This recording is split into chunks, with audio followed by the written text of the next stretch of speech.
a um assunto mais interessante para que vocês tenham acesso a ele, né?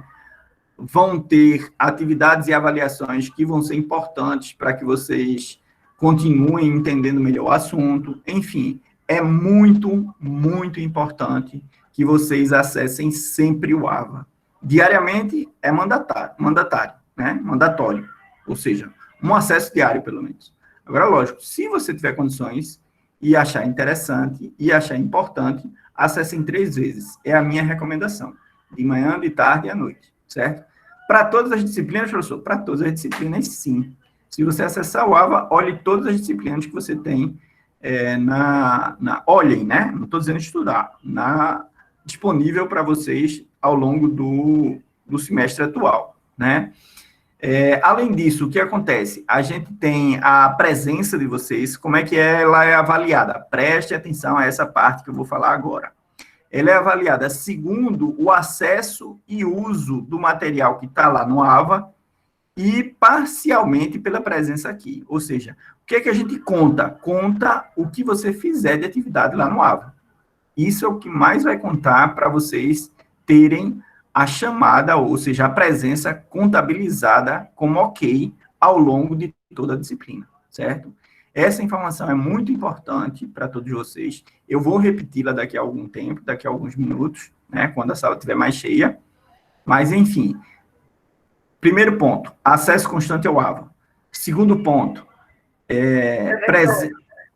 Oi, Maria. Oi, Eduarda. É Maria Eduarda, né? Sistema de rede de acesso, né? Exatamente, Maria.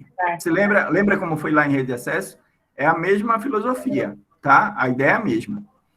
Então, a gente tem, como eu estava falando, né? O primeiro ponto, acesso constante ao AVA de vocês.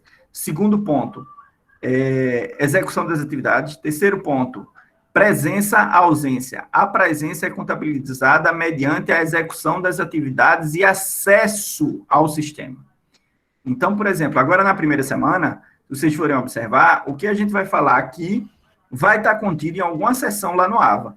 E todas as sessões, todas, sem exceção, elas possuem atividades associadas, que vocês precisam executar. Geralmente tem um prazo aí de 1 semana, 7 dias, para vocês executarem cada atividade de cada semana. Ou para cada semana tem algumas sessões ou aulas tem mais de uma atividade. E é importante que vocês executem essas atividades durante o período de 1 semana. Ou seja, hoje, para a primeira sessão, já tem atividade para ser executada. Então, a gente sempre vai ter atividades a serem executadas por vocês. Quarto ponto, né, a questão relativa às avaliações. A gente teve alguns casos, né, de dúvidas e de um pouco de, como é que eu posso dizer, falta de esclarecimento a respeito de como são feitas as avaliações. Vejam só, as avaliações previstas com vocês vão envolver as atividades, essas mesmas atividades que eu estou dizendo que vocês precisam fazer lá no AVA, vão contar para a avaliação, além da gente fazer uma prova.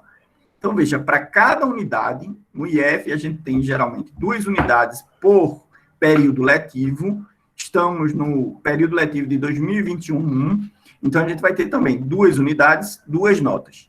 Como é que são feitas essas notas? A nota de cada unidade, veja, a nota de cada unidade, ela é composta por 40% da nota são relativos às atividades que vocês executarem ao longo do curso pelo AVA e 60%, veja só, a nota principal, ou seja, a prova, tem peso de 60%. Isso é importante que fique bem claro para vocês, tá bom? Então, vejam, é importante que se faça as atividades? Sim. É importante que se faça a prova? Também. Conta as duas coisas contam. Uma conta mais, outra conta menos. Do que é que eu estou falando? Se você tirar 10 em todas as atividades e ficar com média 10, você vai precisar tirar, no mínimo, 6 na prova para passar, certo? Então, 6 não, desculpa. 2, aliás, como é ponderado, né, vale de 60%, essa nota de 10 que vocês vão tirar vai ser multiplicada por 0,4, ela vai valer, na realidade, 4 pontos, certo? vocês têm 4 pontos, precisam de pelo menos mais 2 pontos. Ou seja, como lá na média da prova ela vale 0,6, vocês vão precisar tirar um pouco mais do que 3 para conseguir 3 vezes 0,6 vai dar mais do que os 2 pontos, vai dar 1,8, né? Se tirar 3. Se tirar 4, vai dar 4 vezes 0,6, dá 2,4, com mais os 4 que vocês tiraram nas atividades, faz a média 6, vocês passam na primeira unidade. Deu para entender? Eu sei que está um pouco confuso no início, mas o que eu estou querendo dizer? O que é que se extrai de tudo isso que eu estou dizendo? Primeiro, as atividades do AVA contam. Segundo, a prova, a avaliação que a gente vai marcar, que já está com data, inclusive, marcada no calendário que o professor Arquimedes disponibilizou no AVA, também vai contar. Certo? Agora vem a grande pergunta. Mas, professor, eu preciso fazer todas as atividades? Vamos lá. Para um rendimento adequado e também para um bom aprendizado, será excelente se vocês fizerem todas as atividades do AVA, todas as atividades propostas, certo? Professor, e se eu fizer errado? E se eu fizer e errar? Você tentou, você mostra que você foi lá e tentou fazer a atividade, né? Agora, lógico, não vamos também ir para o outro extremo, né? Eu vou tentar, vou botar uma linha aqui do que o professor está pedindo e vou entregar assim mesmo. Ele disse que eu, pelo menos, fizesse, eu tentasse. Não é assim, né?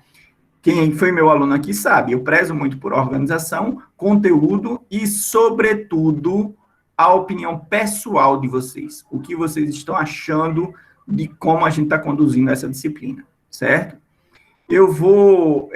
Então, é muito importante que vocês façam esse esforço de tentar colocar o que vocês acham a respeito de determinadas pesquisas, determinadas atividades que a gente vai fazer. Então, por exemplo, você faz uma pesquisa lá sobre materiais semicondutores.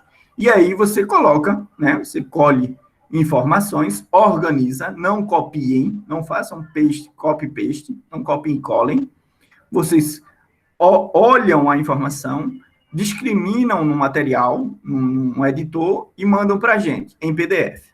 E aí, esse material que vocês vão disponibilizar para a gente vai avaliar de acordo com a opinião de vocês. Digamos que tem uma parte lá do trabalho que vocês vão colocar conclusão. Na conclusão, vocês vão mencionar a opinião pessoal, o que vocês acharam e o que vocês concluíram a respeito dos semicondutores. Deu para entender a ideia? Isso é muito importante, tá? Não sei como é que está o chat aqui, deixa eu dar uma olhada. Elton está dizendo aqui que entendeu. Vamos lá, tem dúvidas? Vou perguntar aqui no chat, ó. Dúvidas? Vamos esclarecer, pessoal. O momento é esse. Dúvidas? Tá tranquilo para Elton e para Ana Júlia, para Maria Eduarda, para Rosilene, Matheus. Então, tá tranquilo aí para o pessoal que está aqui, né? Professor. Oi, Eduarda. Pois não. Não vai ter. Então, quer dizer que, tipo, vai ser feito o período passado, né? Não vai ter a carga horária tão extensa, né? Isso, exatamente. Você vai ter mais tempo para fazer as atividades. Eu queria só dar uma observação que aconteceu comigo. Pois não, diga. Diga, é importante. É que eu assistia as aulas e esquecia de apertar. Aí terminou, no final, acontecendo aquilo de eu ficar com um número grande de falta, porque foi falta de atenção, de eu ter apertado, porque automaticamente ele não aperta, só se for atividade. Mas se você assistir vídeo, ele não aperta, não. Não fica... ele não considera que você assistiu, não. É isso? Certo. Não, importante você falar. Importante você falar dessas dicas, sim, Maria Eduarda. Muito obrigado. E olha, pessoal, quem quiser contribuir com observações e dúvidas, podem colocar, tá? Podem colocar, a hora é essa, não só essa, tá?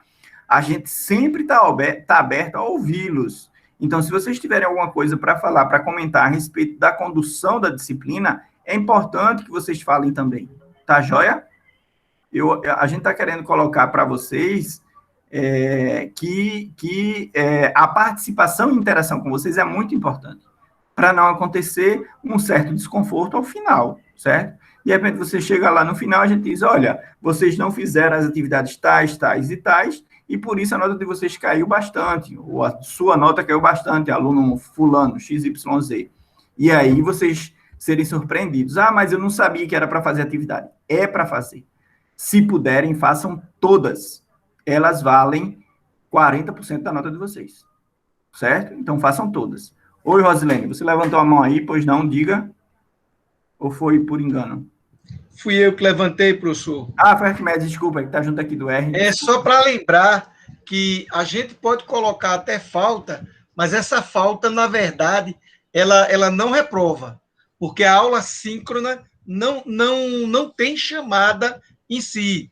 Não é isso, professor? Ou eu estou enganado? Não, é isso. A aula síncrona não assim, é importante a presença de vocês para o aprendizado, né? Isso. E para a dinâmica da aula. Agora, formalmente, ela não vai contar como falta ou presença. O que vai contar é o acesso ao sistema, certo?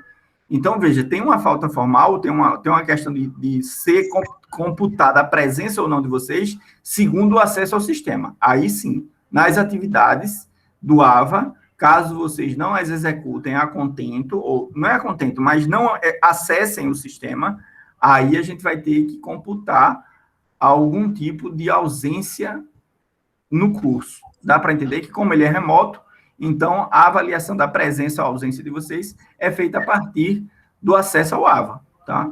E aí você pode fazer, por exemplo, a gente está dando essa aula agora e vocês vão ter um material lá que está, para essa primeira parte, que está lá, daqui a pouco eu mostro isso daí, que está na seção 1, digamos assim.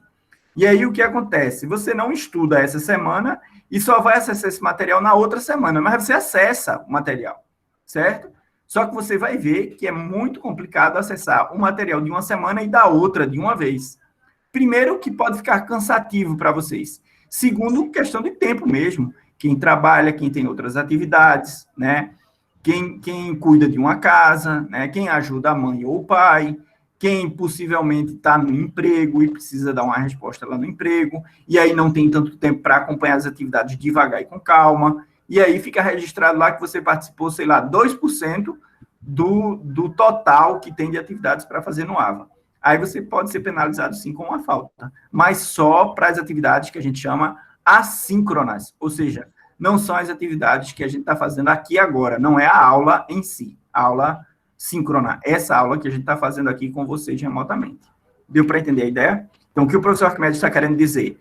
Vocês não são reprovados por não assistirem essa aula agora que a gente está fazendo. Ok? Mas pode acontecer em função do não uso do AVA. Não uso, tá? Para eu exemplificar melhor o que eu estou falando, eu vou colocar aqui, vou compartilhar com vocês a tela do AVA, tá? Então, vou compartilhar aqui a tela do AVA para vocês, certo? Deixa eu só colocar aqui. Vamos ver se todo mundo enxerga. Licença, professor. Oi, pois não.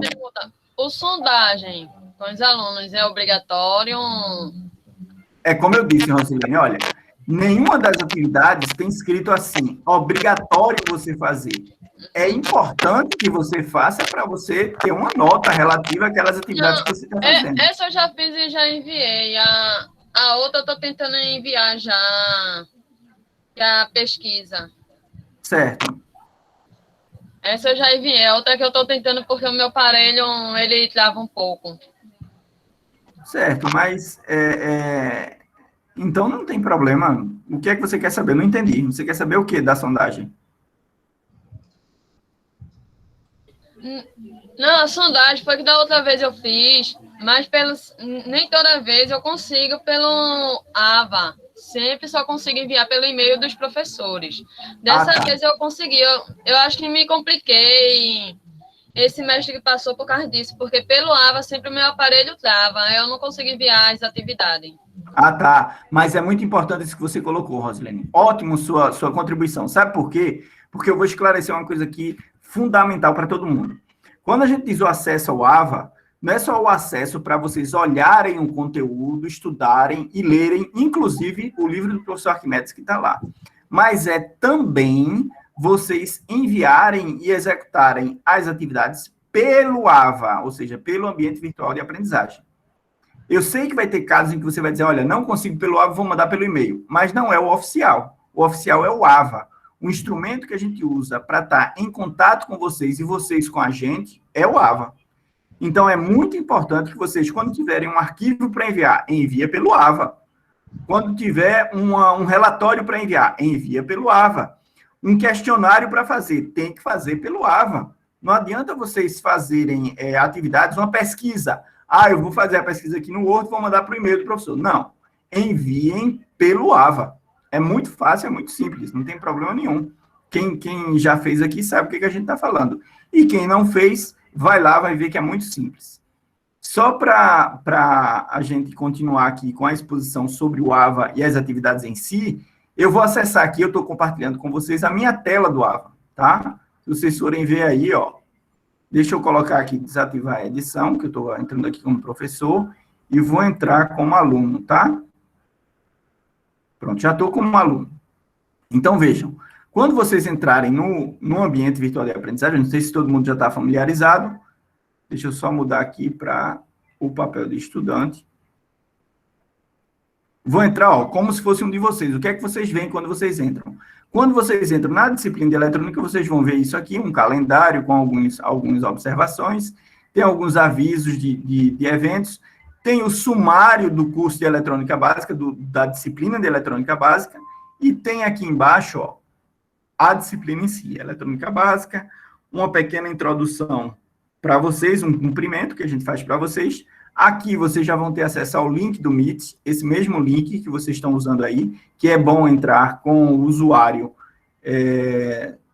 Vicente, né, o usuário do IFPE, o usuário que foi disponibilizado para vocês, o formal. Aqui já tem um manual de instalação, né, do OpenVPN, que é para uso do laboratório virtual. Né? O que é o laboratório virtual, professor? Vocês vão entrar numa máquina do laboratório que está lá no IF. Tá? Então, vocês vão ter acesso a arquivos que estão nesse laboratório. Então, para fazer simulação, para usar o sistema, tudo vai ser, vocês podem usar através do OpenVPN para ter acesso ao laboratório virtual. Tem a seção de avisos, tem a presença, isso aqui a gente usava para registro de presença na aula, tá? Essa aula daqui que a gente está falando, né? A aula de síncrona, tem um plano de aula que a gente não usa muito, e tem a sondagem, por exemplo, né? Isso daqui é o que Rosilene estava falando. Tem a sondagem aqui com o que vocês podem mandar para a gente. Aqui tem a bibliografia e logo embaixo, ó, logo aqui, tem um link para o professor, para o livro do professor Arquimedes Pascoal, que está aqui acompanhando a gente, certo? Aqui já tem, ó, o repositório das aulas, né? Onde a gente vai ter essas aulas que a gente está dando, elas estão sendo gravadas. A gente pede, né, a confirmação de que vocês que não tem problema para vocês da gente gravar essa aula. Então, é muito importante que vocês observem e digam para a gente. Quem estiver aqui agora, eu até peço para que façam isso agora no Meet, deem um ok, né, pelo chat, dizendo que estão de acordo com a gravação da aula. Isso é muito importante para que a gente faça a gravação com a permissão de vocês. Então, quem estiver presente, né, dê o ok, confirmando que não tem problema nenhum com relação à gravação da aula, certo? É fundamental, isso é uma medida legal, tá? É necessário que a gente tenha a permissão de vocês para gravar a aula, porque tem implicações relativas ao direito de imagem e conteúdo, tá bom? Então, voltando lá para o AVA, o que acontece? A gente vai ter as aulas que vão estar gravadas, né? Aqui vão ter a primeira aula, a segunda aula, com as datas dela, tá? As respectivas datas. Isso tudo eu estou acessando como se fosse vocês, tá? Como se fosse um aluno, um de vocês. Aí tem aqui os que vão ser tratados, e aqui, olha, dia 7/7/2021, ou seja, 7 de julho de 2021, a gente tem o primeiro exercício escolar, a primeira prova, que vai valer, como a gente disse, 60%. Enquanto que as atividades do AVA valem mais 40%, certo? Então, professor, não fiz nenhuma atividade do AVA. Se você tirar 10 na prova, você passa. Você tem média 6 na unidade 1. Agora, tem que tirar 10 na prova. Se você não tirar, aí tem que fazer uma conta para ver quanto você precisa tirar nas atividades, certo? Professor, não fiz uma atividade. Não fez uma atividade, sua média de atividades dos 40% da sua avaliação vai cair, né? Se a gente contar, por exemplo, 5 atividades para a primeira unidade e você fizer só 2, sua média vai ser bem baixa. Mesmo que você tire 10 e 10, vai dar 20, dividido por 5, é a média aritmética dos trabalhos, você vai ficar com uma nota 4. Esse 4 é a média da sua nota. Quando a gente pegar esse 4 e multiplicar por 0,4, você vai ficar com 1,6 de média. De nota de trabalho, tá? Média de nota de trabalho. Aí esse 1,6 vai somar com a nota do exercício escolar. E aí vocês vão ter de 60% da nota do exercício escolar. E aí vocês vão ter a média da unidade. Certo? Deu para entender, pessoal? Vou voltar aqui para o Meet para saber. Vocês têm dúvidas sobre isso daí? De novo, estou perguntando a vocês. Dúvidas? Vamos lá, posicionem-se. Falem aí. Não, professor. Até agora está tranquilo. Não, Elton, o processo... Elton está perguntando aqui para todo mundo, né? Elton está perguntando aqui. Professor, todas as aulas serão síncronas? Ou será como outras disciplinas que dividiram entre aulas síncronas e materiais gravados? Não, veja só. Eu não sei de que disciplina você está falando, mas as que eu estou lecionando, inclusive você esteve comigo numa ontem, a gente tem os dias de aula que estão programados pelo calendário acadêmico que está marcado lá, a gente vai ter o encontro síncrono, sempre. Então, toda semana a gente tem esse encontro aqui, nesse horário. Agora, além disso, tem um material que está disponibilizado no AVA, no Ambiente Virtual de Aprendizagem. Que material é esse? Vou chegar já lá. Ó, eu estou descendo aqui com as aulas, certo?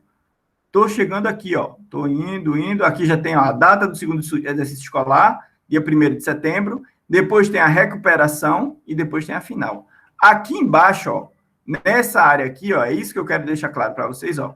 Cada quadradinho desse aqui, com um título, por exemplo, apresentação, semicondutores, diodo semicondutor, aqui embaixo, vamos lá para baixo, osciloscópios, avaliação de segunda unidade, enfim.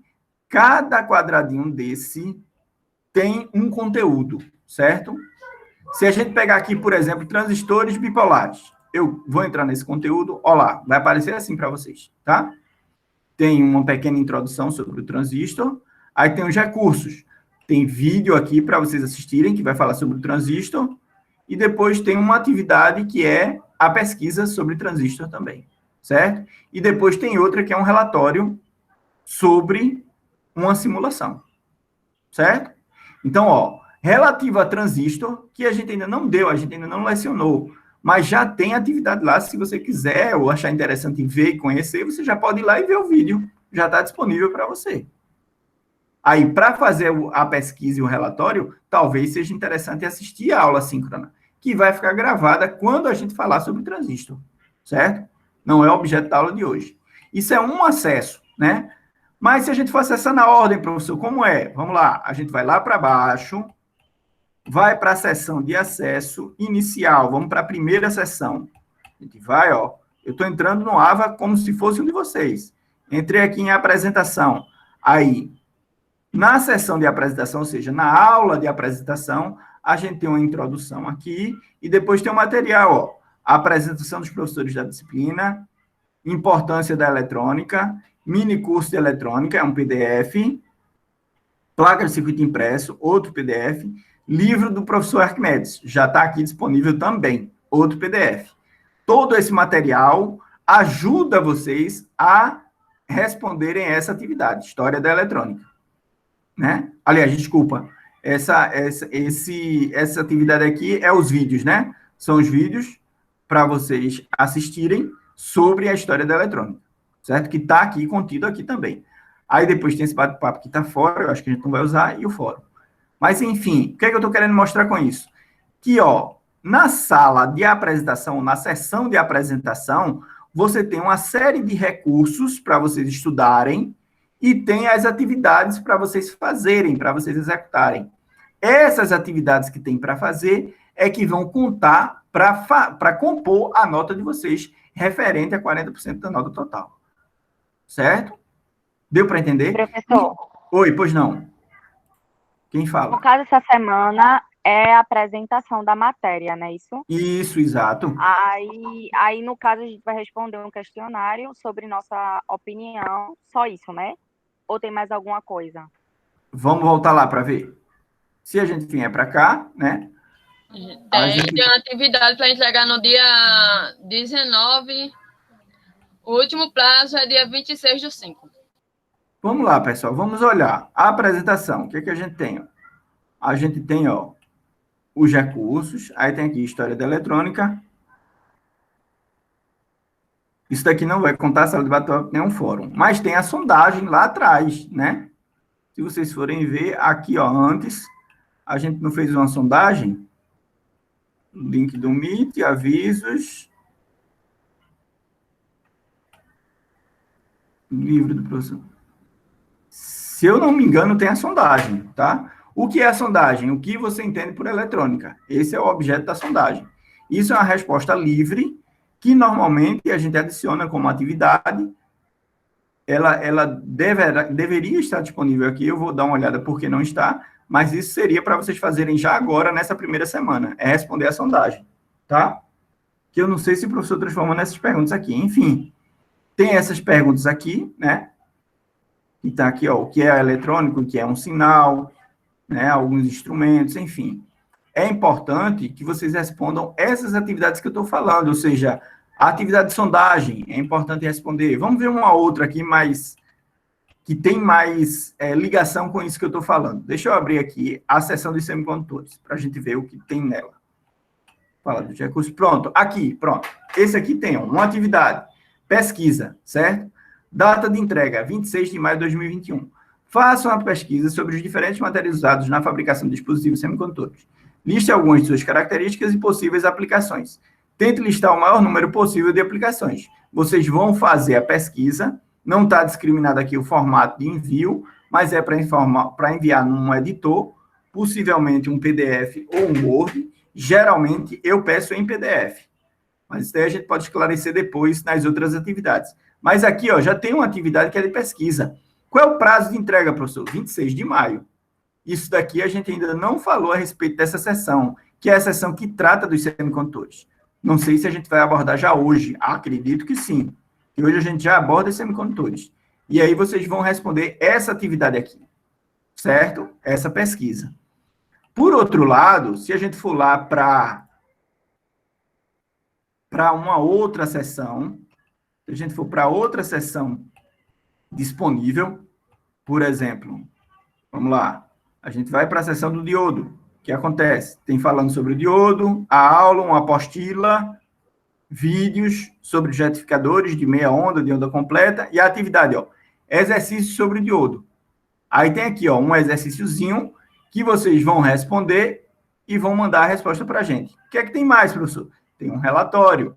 Vocês vão responder, o relatório ainda não está aberto, tá? Porque ele só deve ser entregue até o dia 9 de junho, certo? E tem uma lista de exercícios. Então, tudo isso aqui, ó, são 3 atividades. Exercício, relatório e lista de exercício. Deu para perceber a diferença de atividade para recurso? Alguém tem dúvida?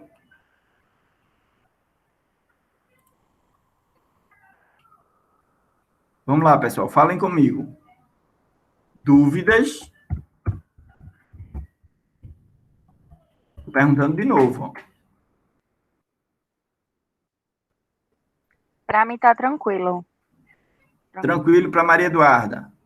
Gisele, tá tranquilo aí? Tá tranquilo, professor. Tá tranquilo, né?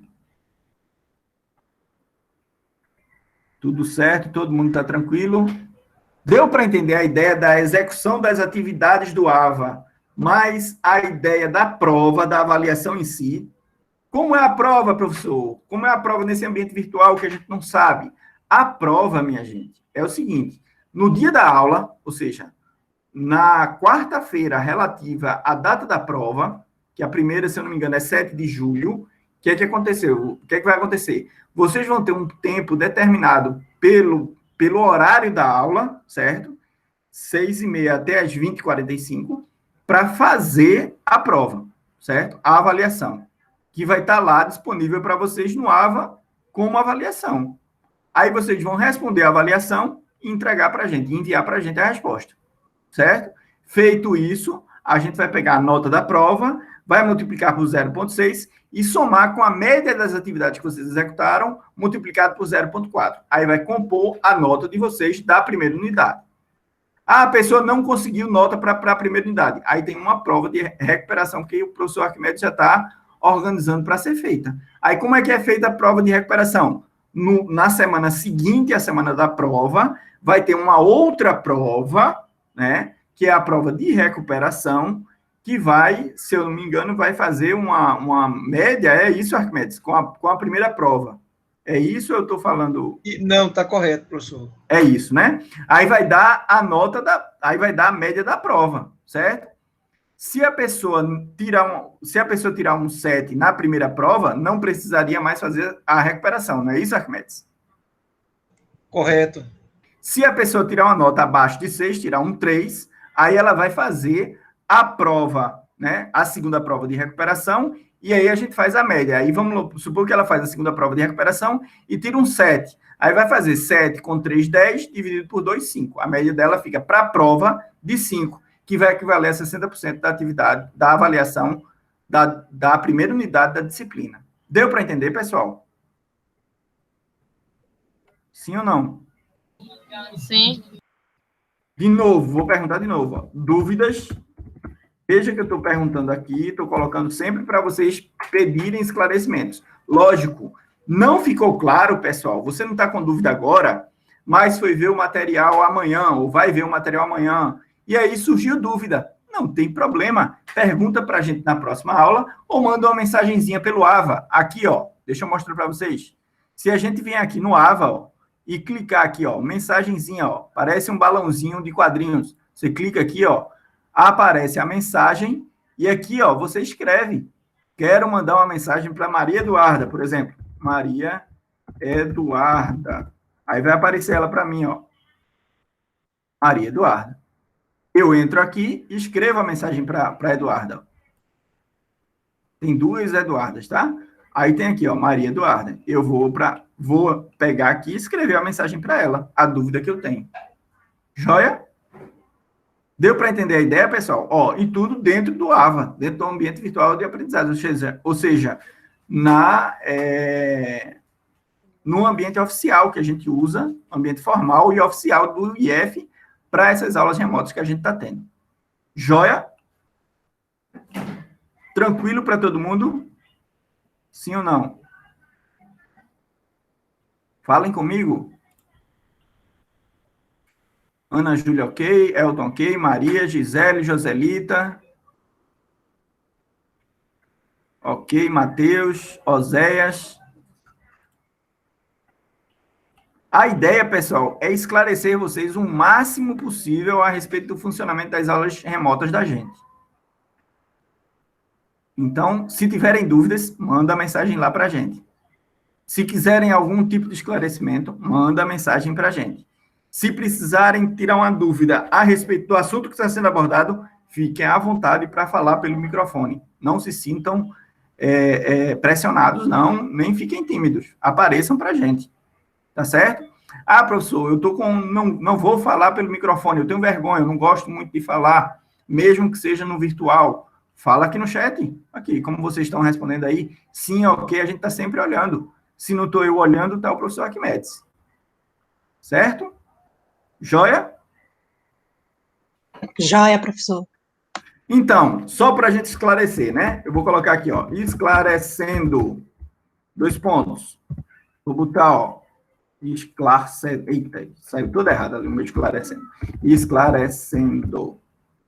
Ó, só para ficar mais didático ainda, tá? Esclarecendo, vamos lá. Ponto 1. Acesso constante ao AVA, certo? Ponto 1.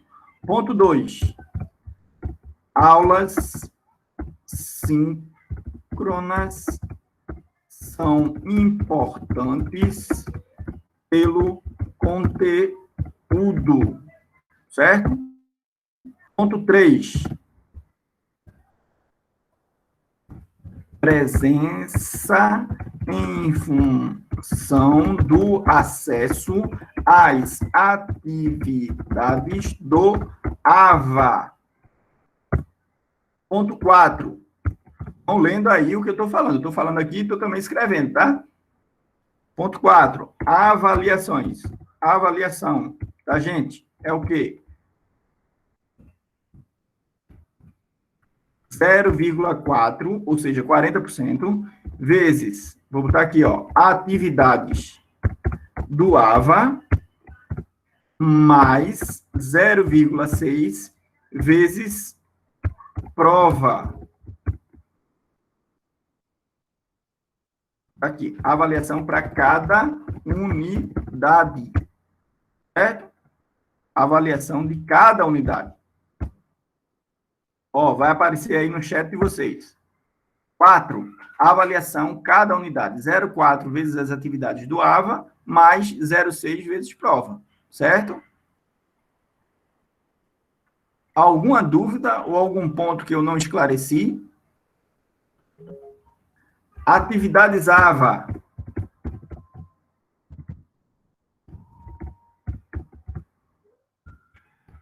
Recomenda-se, vou botar ainda, ó, bem grande aqui, ó, fortemente a execução de todas. Atividades AVA, recomenda-se fortemente a execução de todas. Dúvidas, vou colocar aqui bem grande também. Dúvidas são, vou botar assim, ó, sempre bem-vindas. Ou seja, vou botar aqui também no nosso chat, falem, e estou falando também, isso está sendo gravado. Falem conosco, tá certo? Professor? Oi, pois não? Osés, diga lá.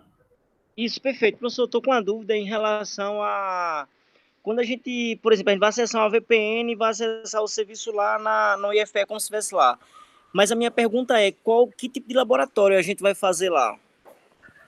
Não, veja, a ideia de acessar via VPN as máquinas do laboratório virtual que será disponibilizado lá no IF é para que você tenha acesso, sobretudo, né, a principal, para o caso de eletrônica, é o acesso ao simulador.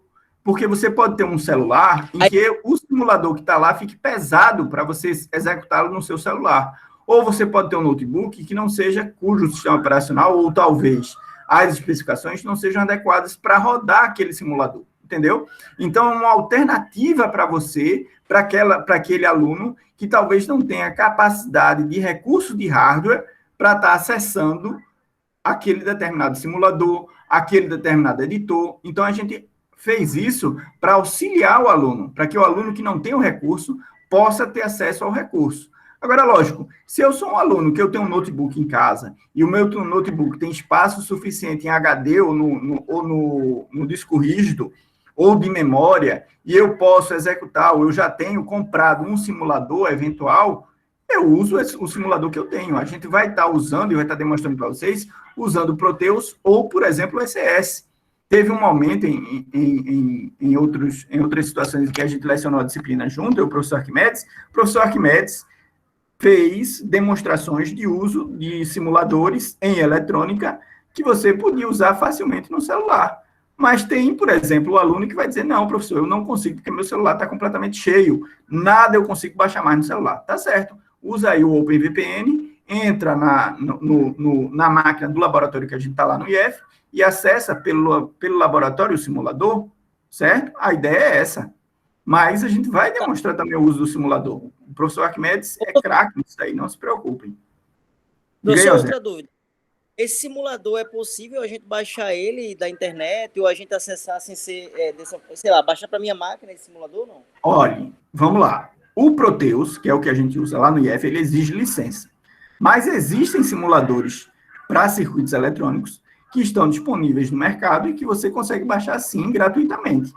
Teve um momento que a gente usou muito o ECS aqui. Agora, a gente, infelizmente, há alguns alunos que vão dizer para a gente que ainda assim não consegue acessar o simulador adequadamente. E aí, para, digamos assim, contornar essa situação, a gente disponibilizou o acesso via VPN ao laboratório, certo? A ideia é essa. A ideia é auxiliá-los. Auxiliá-los. Lógico, vocês podem usar o simulador de preferência de vocês? Podem. Acabei de ver agora há pouco, lá no AVA, né? Tem atividades em que a gente diz, use o simulador de sua preferência. Só faça um relatório embasado, né? Não vá fazer um relatório de qualquer jeito. Faça um relatório dizendo o simulador que você usou, qual foi o circuito que você montou, coloque um gráficozinho com o circuito, fale dos componentes e diga os resultados que você alcançou, né? Um relatório é assim que se faz, certo? Ok? Respondido, Osés? Tá respondido, professor, tá ok, tá respondido, porque eu estava tentando entender que serviço a gente acessaria através da VPN, mas aí pelo que o senhor falou, eu entendi que de fato é uma ferramenta para realmente auxiliar o aluno, entendi, tá ok. A ideia é essa, né? E outra coisa... Perfeito, quase uma máquina virtual. E a gente está aberto para as dúvidas que vocês tiverem, certo? É muito importante que vocês coloquem essas dúvidas sim para a gente, sempre. Continuem falando com a gente, conversando com a gente. O canal está aberto. Joia? Ok, professor, tá ótimo. Obrigado. Há mais dúvidas? Da minha parte, por enquanto. Deu para entender a ideia daqui do AVA, que eu estou circulando aqui nele, ó. Estou passando com o AVA aqui, ó. Vocês estão vendo aí na tela de vocês o AVA? Tô sim, professor. Pronto, quem falou, desculpa, eu não vi que eu estou aqui acessando... Foi eu, Hélida, professor. Oi, Hélida, tudo bom? Tudo bom. Perceberam aí o AVA, né, na telinha de vocês, ó, eu estou descendo aqui. Mais importante dessa demonstração aqui, visual para vocês, é isso, ó, as salas, estão vendo as salas com conteúdo de eletrônica, tá? Tem vários assuntos aí, ó, que estão disponíveis. Sobretudo, eu faço uma nova menção, né? Vou mencionar sempre, porque sou fã, confesso que sou fã. Aqui, ó, o livro do professor Arquimedes. Se a gente clicar aqui, vai abrir, tá? Olha aqui, um livro de eletrônica analógica, tá? Todo escrito pelo nosso querido, muito querido professor Arquimedes. Tá aí, ó, ele todo em PDF, com todo o assunto que a gente vai abordar na disciplina. Tem tudo. Vocês perguntarem, tem esterese no livro do professor Arquimedes? Tem. Aqui, ó, dispositivos semicondutores. Está todo mundo enxergando aí o livro? Não? Sim, professor. Estão conseguindo ver, né? Então, vê, a gente fala aqui, ó, diodos, né? Retificadores, diodos especiais, tudo aí, ó, o diodo Zener, transistores, olha, amplificadores operacionais, todo o assunto, ó, de amplificadores operacionais. Aí vem mais coisa ainda, ó, que a gente não chega a ver isso aqui, mas tem conversão de energia, olha aí, ó. Conversores DC-DC, conversores DC-AC, conversores AC-AC, isso daqui a gente não vê, tá, nessa disciplina, mas está lá no livro do professor Arquimedes. Um livro importante, né, com o conteúdo completo da disciplina, quer dizer, está aí à disposição de vocês. E, além do livro, tem o autor, quer dizer, vocês têm um acesso ao autor do livro. Meu Deus do céu, queria eu ter tido isso na minha época de estudo, certo? Então, está tudo bem tranquilo para vocês assistirem às aulas e acompanharem nosso curso sem grandes dificuldades, certo? Está aqui uma citação que eu acho bacana, né? Comece pelo começo, disse o rei com muita gravidade, e prossiga até o final. Então, pare. Lewis Carroll, em Alice no País das Maravilhas. Quem viu o filme ou assistiu o desenho, sabe que é muito bacana, né? Então, tá aí o material todo para vocês dissecarem, né? Acessarem.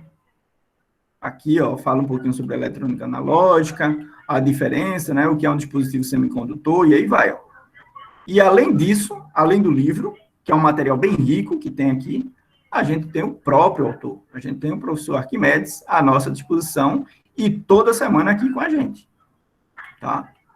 Então, eu vou usar uma expressão aqui que pode parecer forte, Mas a realidade é essa, só não aprende se não quiser. Tem tudo aí para estudar, né? Tem material no AVA, tem o livro, né? Tem a gente, tem as aulas, tem os questionários, tem as listas, tem os trabalhos, tem as pesquisas. Então, tudo à disposição de vocês. Joia? Deixa eu parar aqui de compartilhar o ambiente virtual, tá? Vou dar um stop aqui. Vou voltar para o Meet. Vou aparecer aqui para vocês. Deixa eu abrir minha câmera. Estou eu aqui aberto a dúvidas. Ah, conversar comigo?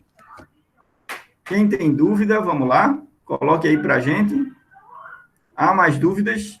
Ana Júlia. Grande Ana Júlia. Que aqui está como Ana Silva. Gosto muito dela. Uma grande aluna, muito presente. Sempre presente com a gente. Tá aí, ó. Há dúvidas?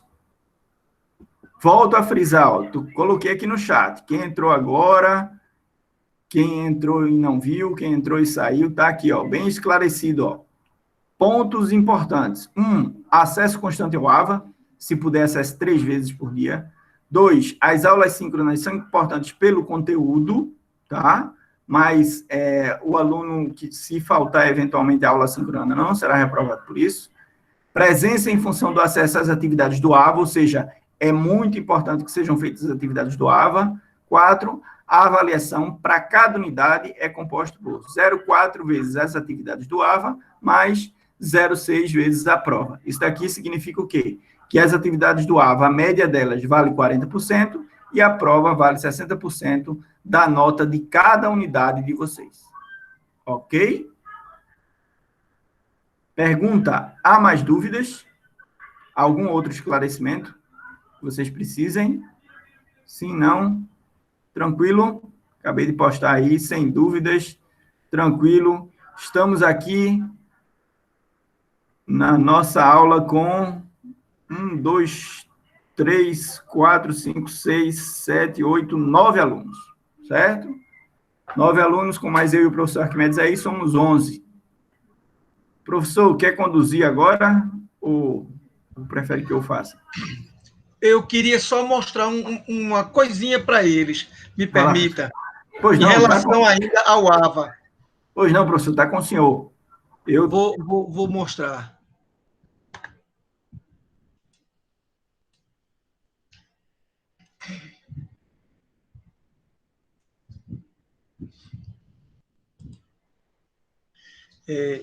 Antes de mais nada, pessoal, boa noite, né? Eu e o professor Rogério, a gente tem se encontrado bastante pelo computador, pelo celular, pelo WhatsApp, e a nossa preocupação é sempre a mesma, é de arrumar um jeito de abrir a cabeça de vocês e ensinar a eletrônica. Eu estava aqui, enquanto o professor falava, separando aqui uma fonte de alimentação que eu gostaria de, em algum momento, concluir. É um projeto, né? Mas depois eu mostro, depois eu abro aqui. O que eu queria mostrar é aqui, que a gente usa muito pouco. Quando você clica em plano de aula, que a gente quase não vê, as pessoas se concentram nessa parte. Mas aqui embaixo tem algo muito importante.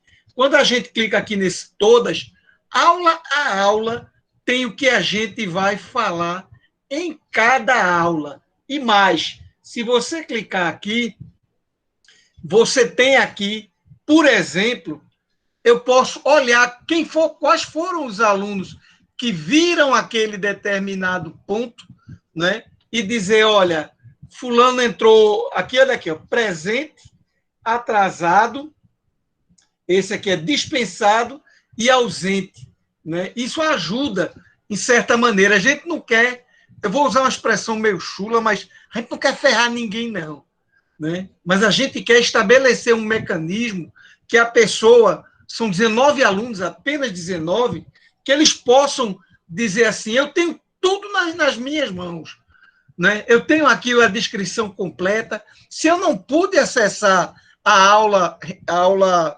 síncrona como essa que a gente está tendo, não tem problema, está tudo lá no AVA. Vá lá, frequente, vá atrás da informação, como o professor estava dizendo aí, para vocês nesses. Inclusive, eu posso pegar a frequência via CSV, né, que é Comma Separated Value, é o arquivo. Eu posso dizer, não, me mande o arquivo de presença, né, dos alunos que tiveram aqui e responderam isso. Esse era um ponto que eu queria mostrar. É coisa pouca, né? E outro ponto que eu queria mostrar para quem não percebeu, que está aqui, ó, depois das regras gerais, depois da chamada, logo após o plano de aula, tá tal sondagem. Então, como é que a gente faz a correção? É isso que eu queria mostrar. Por exemplo, eu habilitei aqui para só observar quem já enviou, né? Aí eu chego aqui, clico aqui em nota, que está vazio, né? Aí aparece aqui a tarefa, por exemplo, de Elton, que eu não vou mostrar, porque isso é pessoal, é uma coisa entre ele e eu. A gente lê aqui tudinho, muda de página, tal, etc. Aí aqui, ó, muda de aluno, eu vou vendo o próximo, deixa eu ver o de Rosilene e tal, e vou fazendo a correção. Esse é o tipo de tarefa que você ganha nota 10 só por enviar.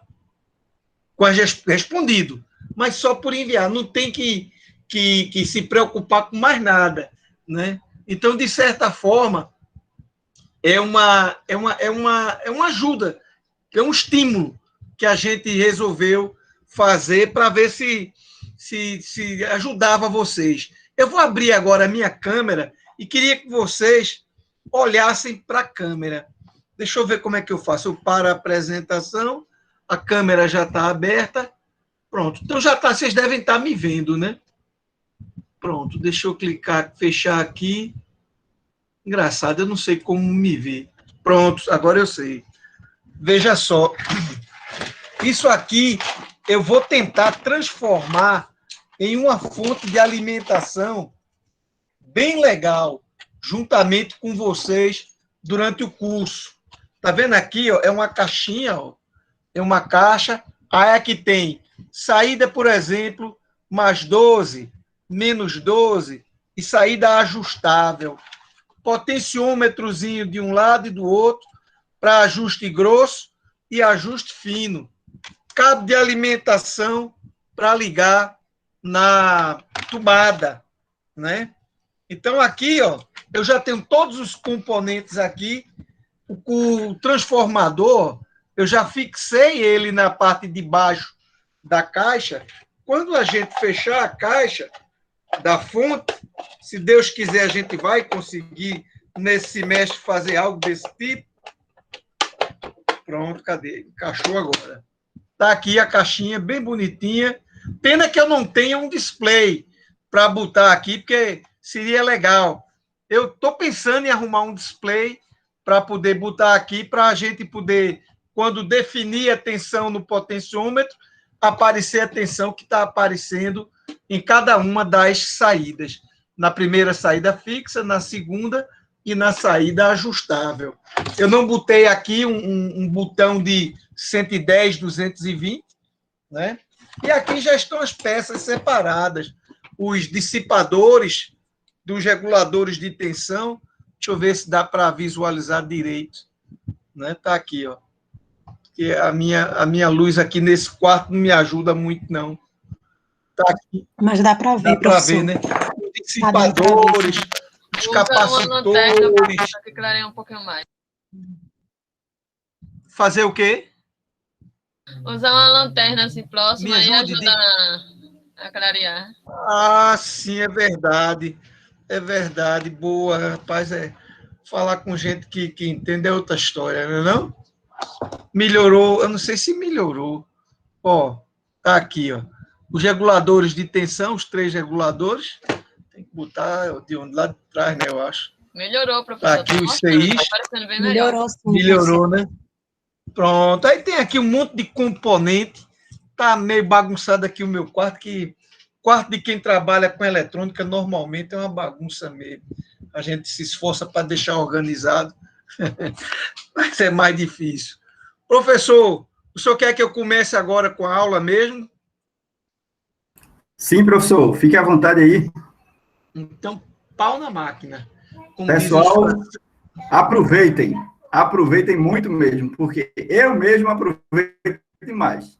Sempre aprendo com a aula do professor Arquimedes. Todas elas. Todas, Não, sem exceção. Ele sabe disso que eu já disse a ele. Não, professor, faço não. A gente aqui faz o que pode. Tá gravando, tá gravando. Deixou agora apresentar. Tela inteira. Pronto, só um minutinho. Pronto, gente. Assim que chegar aí, você pode me avisar. Pronto. Eu vou pular, obviamente, as conversas que a gente coloca aí, porque já foram conversadas, né? Muito bem, na aula de hoje, a gente vai ter uma introdução à eletrônica. Obviamente, o tempo já está dando quase 8 horas, a aula é até 8h45, a gente só tem 1 hora de aula, né? Graças a Deus, nesse semestre, nós temos 18 semanas de aula, porque vou lhe dizer, dar um curso de eletrônica dentro de 9 semanas, não foi, professor? Foi, Arquimedes, exatamente, 9 semanas. A primeira parece que foi 7, aí depois a segunda 9. Dar um curso em 9 semanas com a quantidade de conteúdo do jeito que estava, rapaz, estava muito difícil para nós e para vocês, porque não estava sobrando tempo para por exemplo, para ter aulas de exercício, para a gente poder trabalhar muito. Graças a Deus, obrigado, Senhor. A gente agora vai ter uma aula decente de 18 semanas. Então, a gente vai falar sobre eletrônica, sobre semicondutores, e depois a gente vai falar sobre diodos. Obviamente, muito provavelmente, a gente vai deixar a maior parte disso para a aula que vem. Mas não tem preocupação, não, né? Veja, a eletrônica, ela às vezes complica um pouco, porque ela é uma disciplina que envolve outras áreas do conhecimento. Envolve conhecimentos de física, física dos materiais, física dos semicondutores, estudo de propagação de cargas, etc. Envolve tecnologia, né? E envolve engenharia, né? Então, ela tem esse viés multidisciplinar que, às vezes, ela é visto de uma forma pesada. Mas, se você souber amarrar direitinho as coisas, os conhecimentos, e com o apoio de uma pessoa que sabe do lado, que está disposta a ajudar, como o professor Rogério, como eu, como outros professores que estão aí dentro do IF, dispostos a passar esse conteúdo, aí a coisa anda, né? Veja só, o primeiro conceito mais importante dentro da eletrônica é o conceito de sinal. É um conceito tão simples, mas é importante que a gente perca algum tempo. A gente pode dar várias definições de sinal. Eu vou só fazer uma coisa, eu vou fechar minha câmera, porque senão, ao invés de aparecer somente a tela, vai aparecer na filmagem minha tela e minha câmera. E eu quero que a tela fique cheia, só com a tela que eu estou apresentando. Então, vamos lá.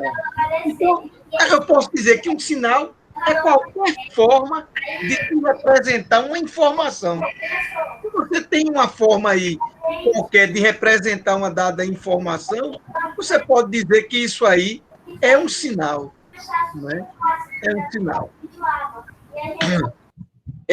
Uma outra definição possível é dizer, bom, uma definição mais matemática.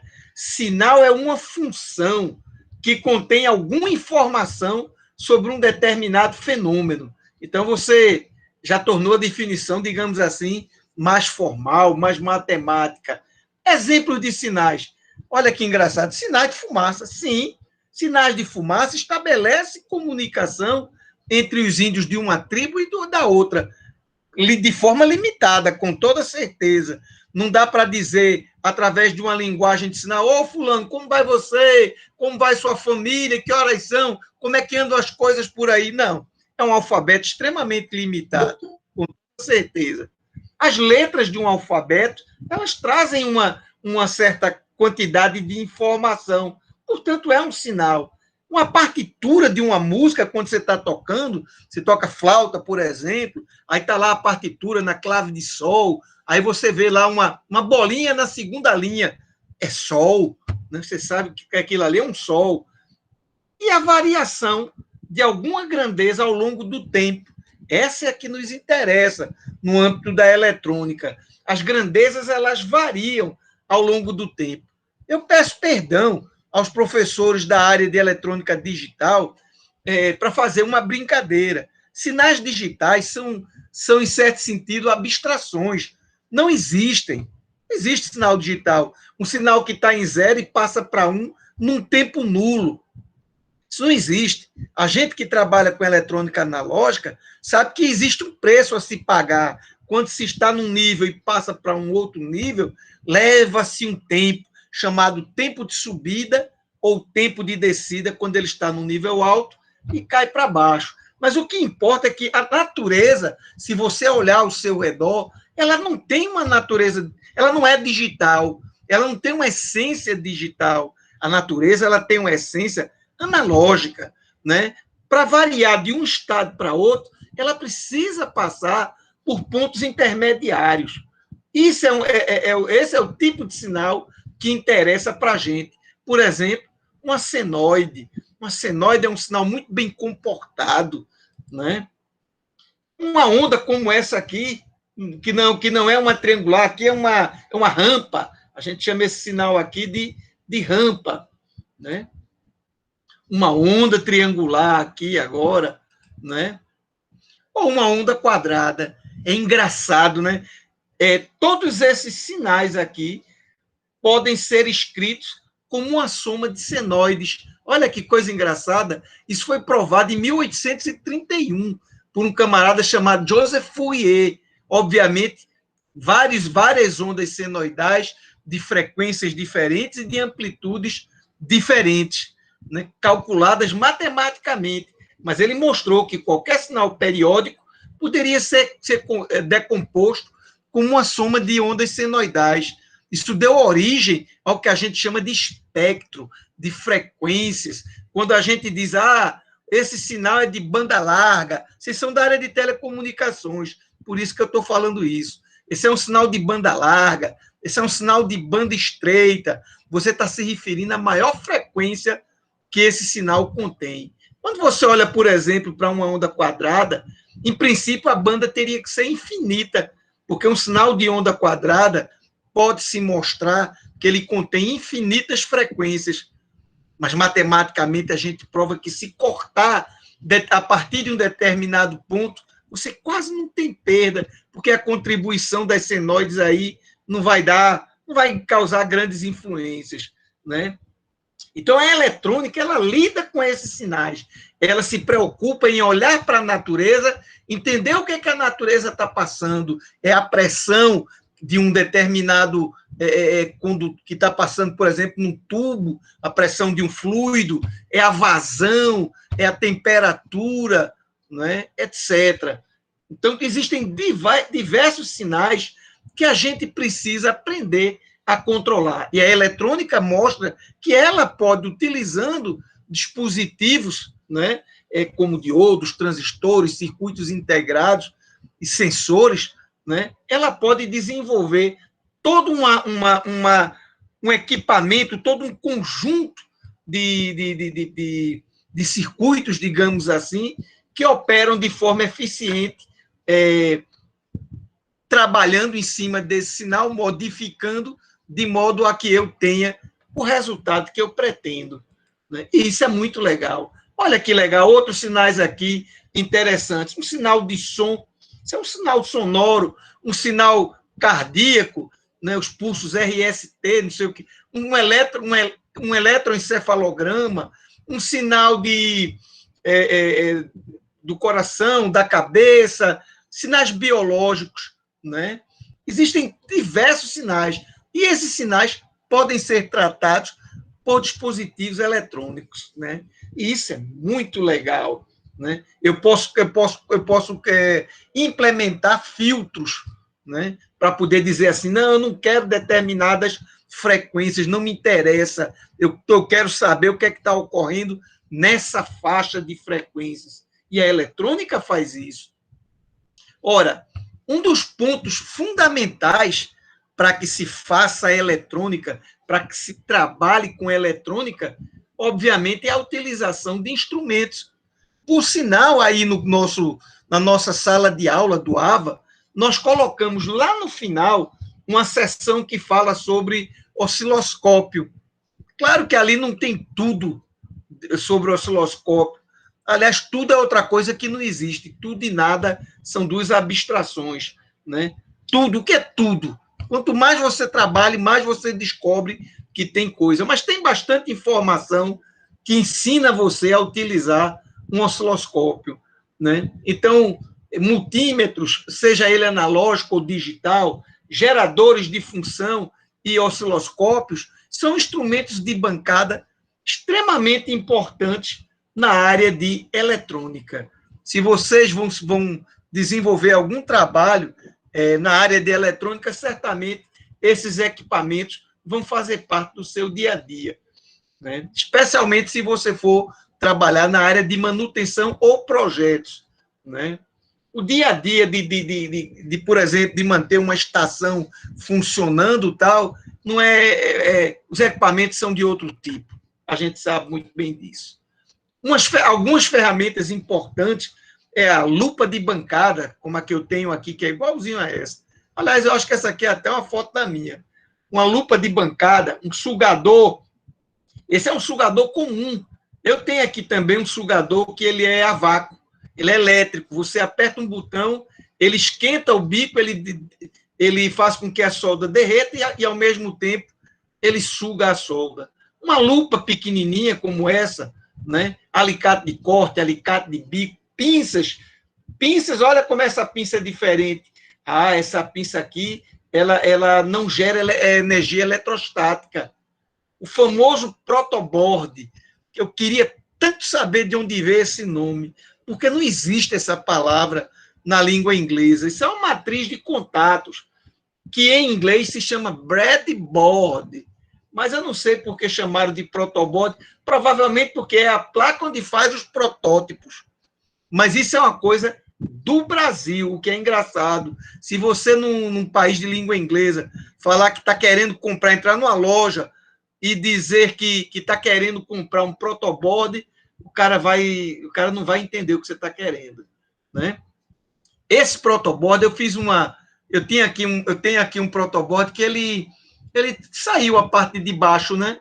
Que protegia. Aí eu aproveitei e tirei essa foto. Então, você está vendo, em cima ela é desse jeito.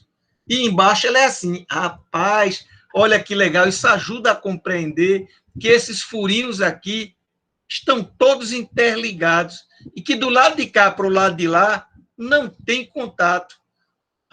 E dá para perceber que aqui o barramento, cada linha dessa aqui, ó, é uma coisa só. A linha do lado é outra história.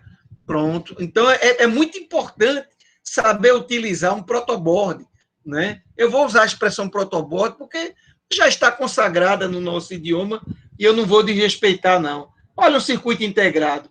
Olha o chanfro dele aqui e o pino 1. Olha como eu ligo. Jamais colocaria ele aqui em cima ou passando de um lado para o outro. Ele tem que ser colocado deste jeito, tá certo? Essa é a forma de se conectar, por exemplo, um circuito integrado. Então, por que tem 5 furos? Sei lá, aqui pega um capacitor, aqui pega um resistor, aqui pega um fio que vai para não sei para onde, e assim por diante. É por isso que tem esses vários. Se fosse um furo só, ia ser complicado. Então, talvez fosse até melhor que fosse mais de 5, mas a prática mostrou que se precisar de mais, basta puxar um fiozinho para cá, né, e trabalhar mais adiante, né? Esse é o famoso protoboard. Acredito que vocês já tenham trabalhado, apesar da pandemia, né, que nos afastou não apenas do contato físico, mas nos afastou também do laboratório, das aulas práticas, né? É uma pena, né, porque a gente aprende muito fazendo, né, metendo a mão na massa e trabalhando. Erros comuns, o cara bota o circuito integrado assim, ele pôs o pino 1 e curto com esse outro pino. Deixa eu ver aqui, 1, 2, 3, 4, 5, 6, 7. Então, aqui é 14, porque se conta desse jeito, né? A gente faz 1, 2, 3, 4, 5, 6, 7, aí aqui é 8, 9, 10, 11, 12, 13, 14. Então, ele pôs em curto o 1 com 14, o 2 com 13. Olha esse resistor, está em curto, Porque isso aqui, a gente já viu no slide anterior, né? É o mesmo ponto. Né? Muito, ao transformador, rapaz, como os meus alunos faziam isso lá em Caruaru, eu ficava fulo da vida. Ligava aqui em 220, era 12 mais, por exemplo, 12 volts, aí ligava assim, daqui a pouco subia aquele cheiro de ampé na sala. Rapaz, tem transformador em curto, pelo amor de Jesus.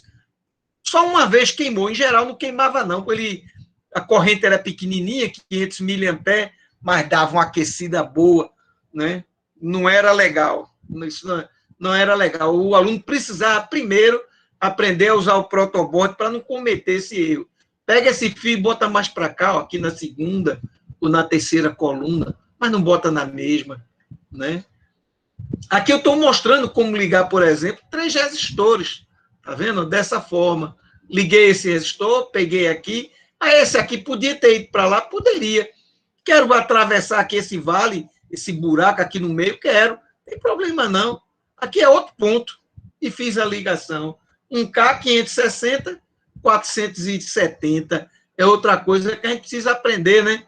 É saber ler o código de cores, né? Para mim, que sou daltônico, é um pouco complicado. Mas aqui tem quantas faixas? Tem 4, né? Então, um K seria marrom, preto, né? Fez 10 para 1000, está precisando o quê? De 100, então deve ser vermelho. E depois, prata, se for 5%, ou, desculpe, ouro, se for 5%, prata, se for 10%. Se for resistor de 5 faixas, aí você pode ter 1%, 2%, mas aí, no caso, seria marrom, preto, já fiz 100. Para 1000, teria que ser vezes 10 a primeira, né? E assim por diante. Eu acho que código de cores vocês devem conhecer, pagaram provavelmente com o professor Zilcio, na disciplina de circuitos, né? Muito bem. Qualquer coisa pode escrever aí no chat, porque como eu tenho 2 monitores, eu olho para um que eu estou falando e olho para o outro para ver o que o aluno escreve no chat. Até agora, tudo em paz, né? Posso prosseguir. Vamos lá, então. Então, veja, a eletrônica, a indústria da eletrônica, ela basicamente, a gente pode chamá-la de indústria dos semicondutores, tá certo? Então, a gente tem que falar sobre esses camaradas. Olha, quando a gente olha ao nosso redor, de uma maneira geral, eu posso classificar os materiais de muitas formas. Eu posso classificar pela cor, pela dureza, se ele é resistente a cupim ou não, se bater água, etc.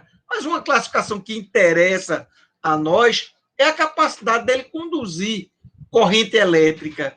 Então, a gente sabe que, basicamente, eu tenho materiais que são isolantes, que não vão conduzir corrente elétrica com facilidade. Não é que ele nunca conduza. Tudo depende da tensão que você colocar.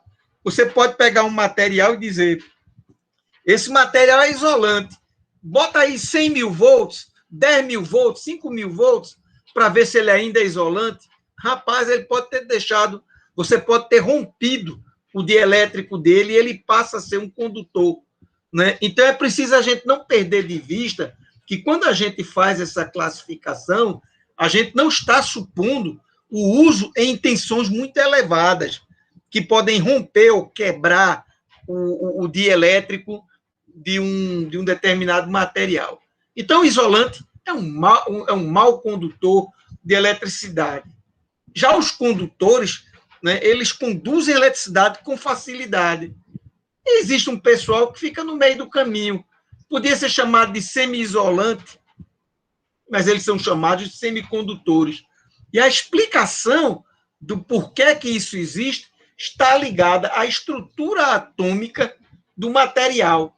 Na verdade, se você ficar pensando em termos de distribuição eletrônica, não é muito bom, não, né? Porque até a distribuição eletrônica, se você usar aquela regra da divisão por camadas, alguns materiais não obedecem ela. Foi por isso que Linus Pauling fez a outra maneira de dividir por subnível energético, né?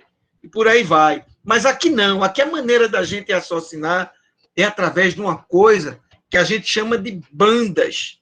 Bandas para a gente é o que vai importar. Mas antes de comentar sobre as bandas, vamos ver algumas perguntas que podem ser importantes para nós.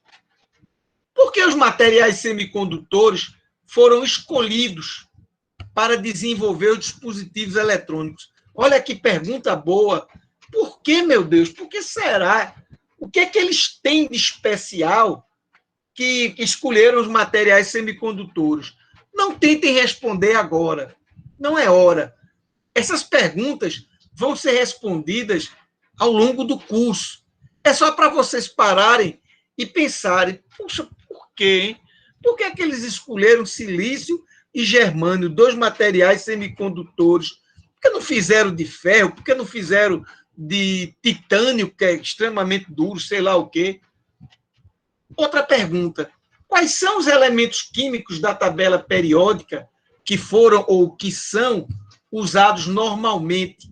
E o que esses elementos têm de especial? Por que é que a gente não vê, por exemplo, usando, deixa eu ver, carbono? Carbono tem 4 elétrons na última camada, assim como o silício e o germânio. Mas eu não uso carbono. Nossa, estranho, eu uso silício e germânio. Por que será?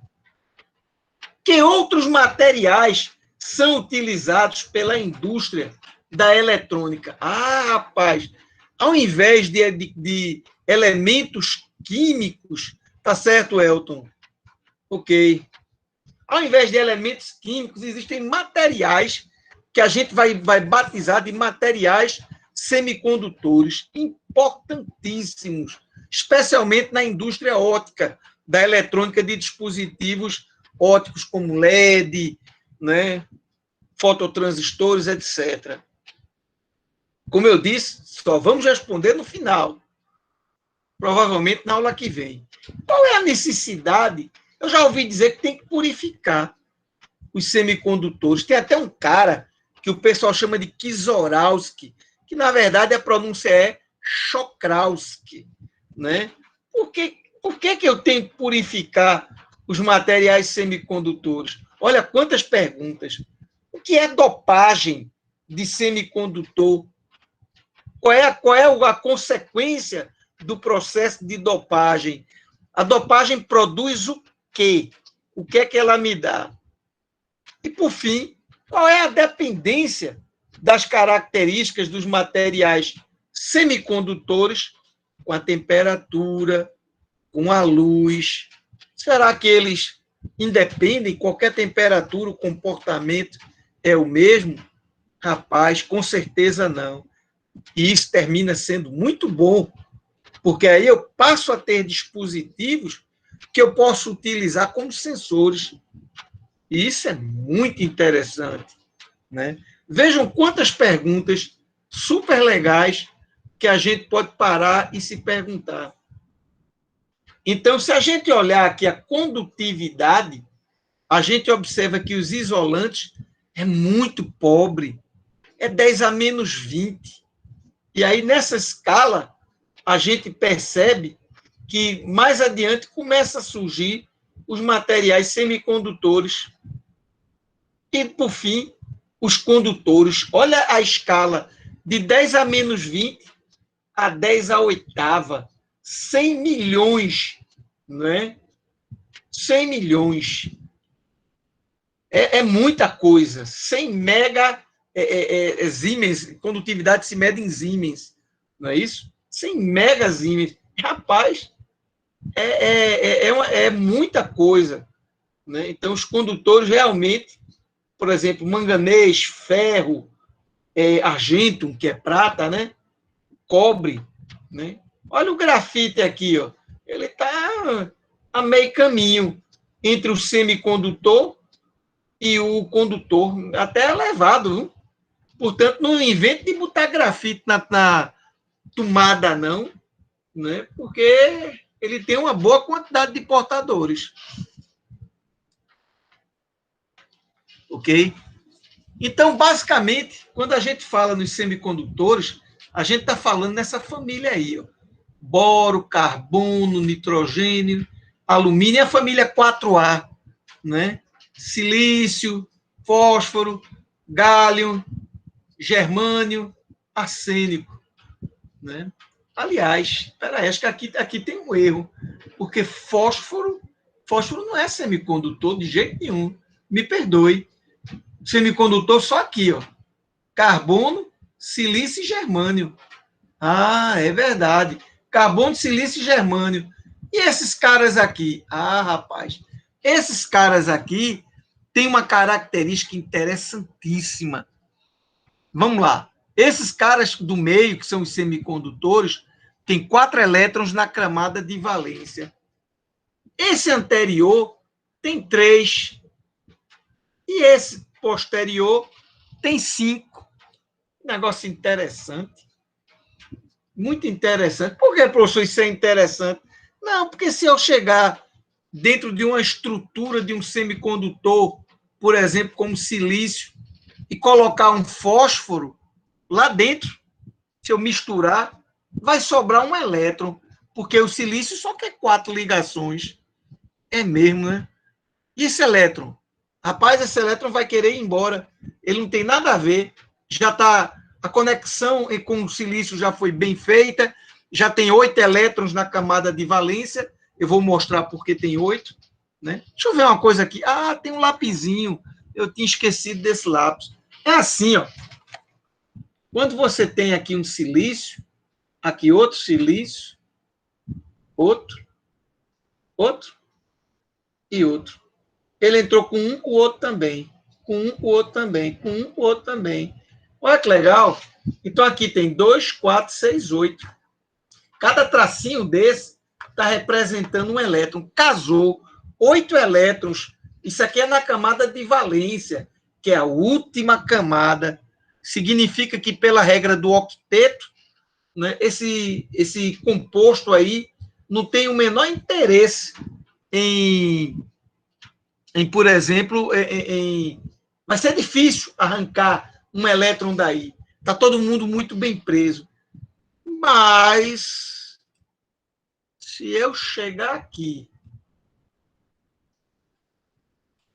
e, ao invés de um silício, e colocar um cara que está aqui, pode ser arsênico, pode ser fósforo, ou colocar fósforo. Fósforo tem 5. Sobrou. Então, aqui fez 2, 4, 6, 8, sobrou um elétron. Esse elétron livre aqui, meu amigo, muito facilmente pode pegar o beco e dizer: ninguém me quer, ninguém me ama, ninguém se liga comigo, ninguém liga para mim, vai embora. E o contrário pode acontecer. Nessa família aqui do lado, a família do boro, cadê? Aqui. Certo? Boro, alumínio, gálio, né? Eu posso fazer o seguinte.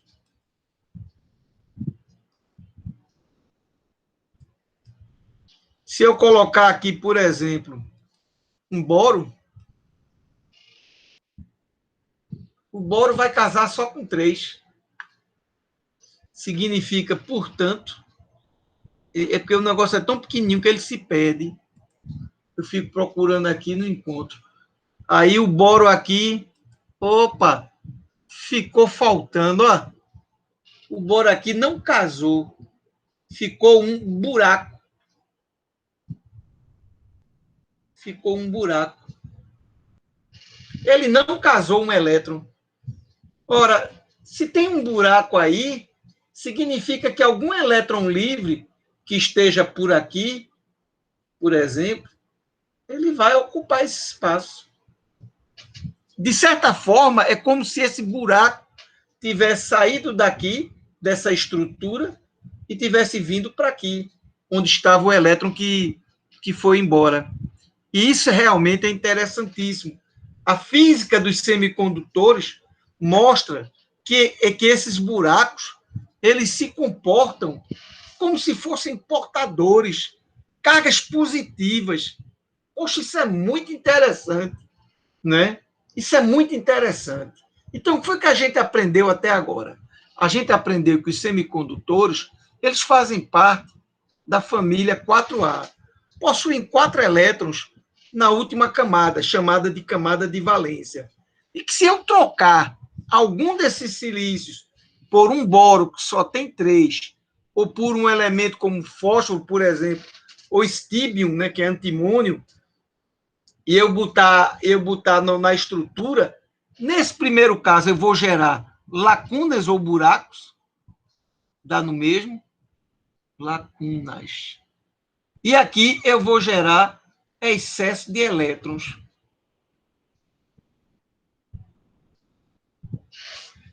Muito interessante isso. Significa que eu posso controlar, de certa maneira, a condutividade do semicondutor. Porque do jeito que estava, não vai ter condução, não. Ele vai se comportar como isolante, cara. Ele vai se comportar como isolante. É claro, se está estável, 8 elétrons na camada de valência, ele vai dizer, eu estou muito bem, obrigado, daqui ninguém me tira, né? Estou muito bem, obrigado. Né? Mas quando eu faço essa inserção, é uma inserção que precisa ser controlada. Né? E essa inserção vai ter um nome. A gente vai chamar isso de dopagem. Então, dopar o material semicondutor significa inserir uma impureza. Poxa, impureza. Eita, cara, agora me lembrou uma coisa. Quando eu pego o semicondutor e eu extraio ele da natureza, será que ele já vem puro? Vem nada. Ele vem todo misturado. Ele vem com alumínio, com cobre, com ferro, com... Vem uma mistura, o samba do crioulo doido, meu rei. Putz, por isso, cara, que o tal do Czochralski, né? O método dele é tão utilizado dentro da eletrônica. Porque eu pego o cara bruto, eu faço assim. Eu pego o elemento bruto, purifico. Bruto, purificar. Eu purifico o meu semicondutor, aí depois é que eu faço a minha dopagem, a dopagem que eu quero fazer. Por isso que eu chamo de controlada. O elemento bruto, eu não tenho controle. Quanto tem ali de alumínio? Não sei. Tem potássio? Provavelmente. Né? Deve ter sódio, alumínio, tem outros materiais. Tá dando para entender até agora as coisas que eu estou falando? Tá sim, professor. Ok. Qualquer problema pode rasgar o verbo, viu? Então, os semicondutores, como o silício puro, fazem ligações que são chamadas de covalentes. É aquela que tem os 8 elétrons lá. Não são ligações iônicas. Porque quando a gente estuda a ligação dos elementos químicos, a gente aprende lá na química, né? Existem ligações covalentes, existem ligações iônicas. Eu acho que tem outros tipos, mas na minha cabeça só ficaram esses dois. As ligações covalentes são muito, mas muito mesmo fortes, de modo que o silício puro aqui, esse aqui, purificado, ele é um isolante, mas depois que eu dopo, aí a brincadeira muda. Né? E esse foi o grande pulo do gato, saber que eu posso controlar essa condutividade dele. Né? Isso é muito interessante. Vamos olhar os semicondutores que são mais utilizados. O germânio. Germânio é um metal, um semimetal, sólido, duro, cristalino, assim, de uma cor meio um branco cinzento, branca acinzentada, lustroso e quebradiço. Tem a mesma estrutura cristalina do diamante. Olha que legal. Claro, está no grupo do carbono. A gente sabe que o diamante tem tudo a ver com o carbono. E é um importante material semicondutor, muito utilizado em transistores e fotodetectores, pelo menos no princípio. Né? Hoje ainda tem material que usa o germânio? Tem, mas cada vez menos. E em aplicações muito específicas. Né? Em aplicações muito específicas mesmo. Em geral, o silício tomou conta. Mas o silício também não está deixando, né, professor? É verdade. Hoje em dia a gente está usando compostos semicondutores, a seniete de galho, a seniete de índio, né, que tem outras propriedades mais interessantes do que o elemento puro. E isso é muito legal. O silício, rapaz, resolveu um problema. O germânio não tem grande quantidade no nosso planeta, mas o silício tem. Silício é areia, né? E o quartzo, olha o cristal que ele forma, belíssimo, né? A ligação conforme eu mostrei, tá vendo?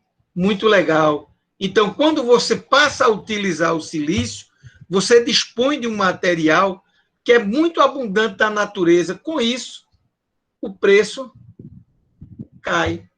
É por isso que quando a gente olha para a evolução da indústria, em termos de preço, se você olhar dos anos 40 para cá, porque o transistor foi inventado em 47, né? Se você observar direito, antigamente era tudo muito caro. Por exemplo, um processador, quando eles foram criados, lá na década de 70, custava uma fortuna, 400, 500 dólares, né? Um processador. Hoje em dia, meu Deus do céu, não chega nem a 10 dólares, né? É um negócio ridículo. Muito bem, deixa eu só tomar um gole d'água.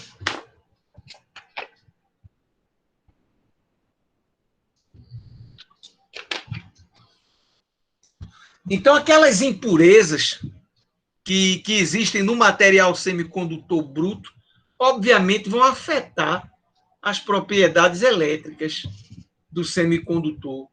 Então, esse camarada desenvolveu esse método muito antes de se inventarem aí essa história toda. Ele era uma pessoa inteligentíssima, ele foi assassinado pela própria polícia polonesa, né?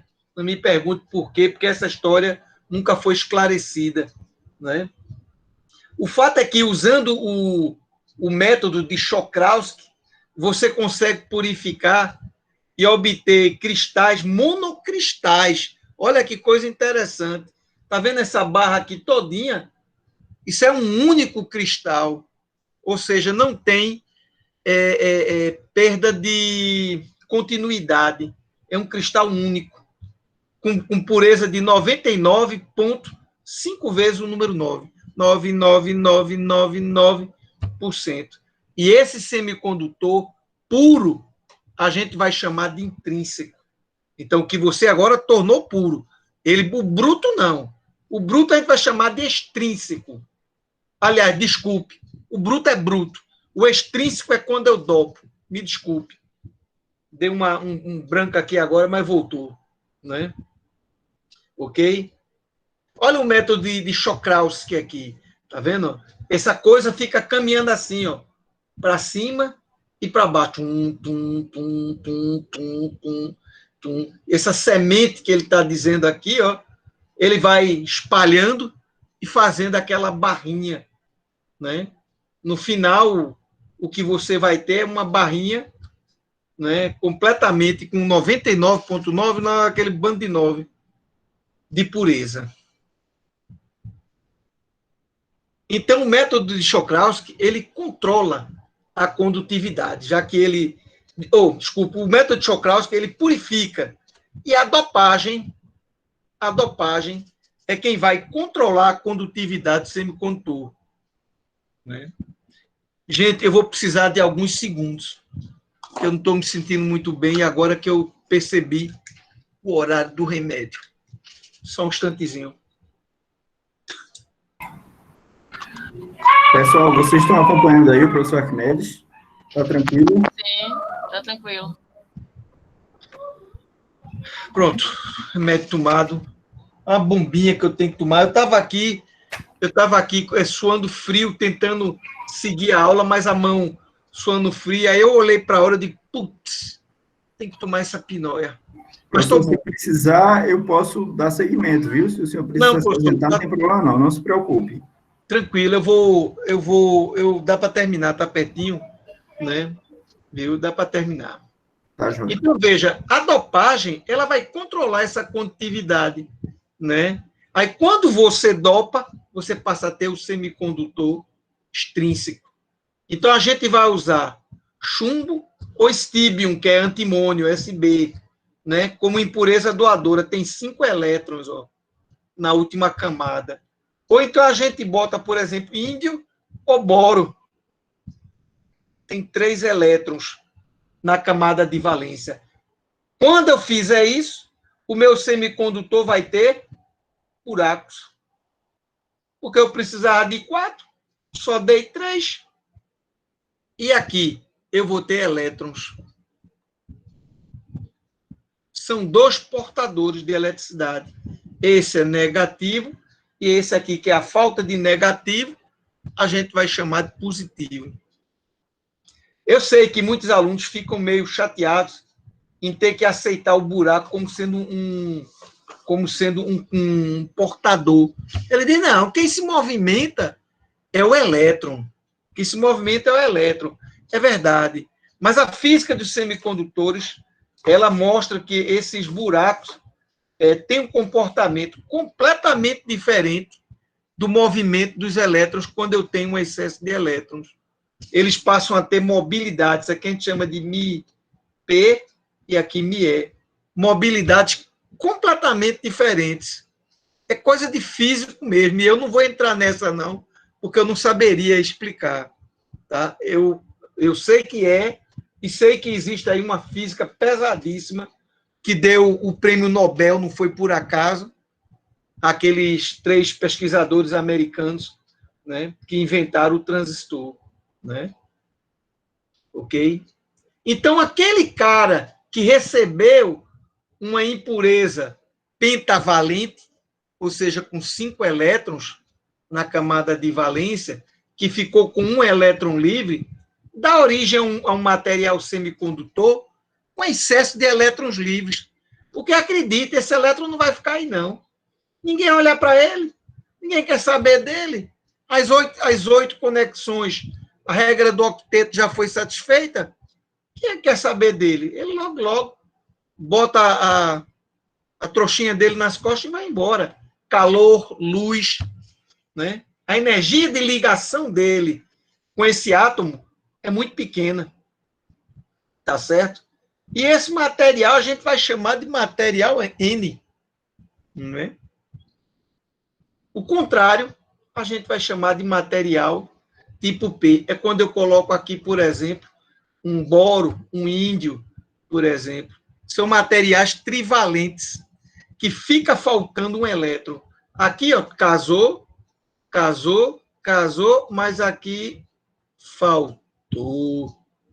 O silício apresentou o elétron e o boro disse nada, zerinho, lacuna, buraco.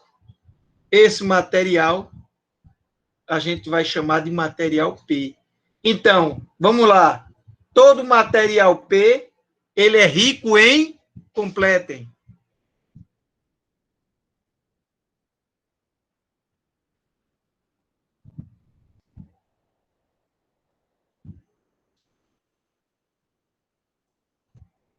Gente, todo material tipo N é rico em... O que é que o material tipo N vai ter aí de bolo?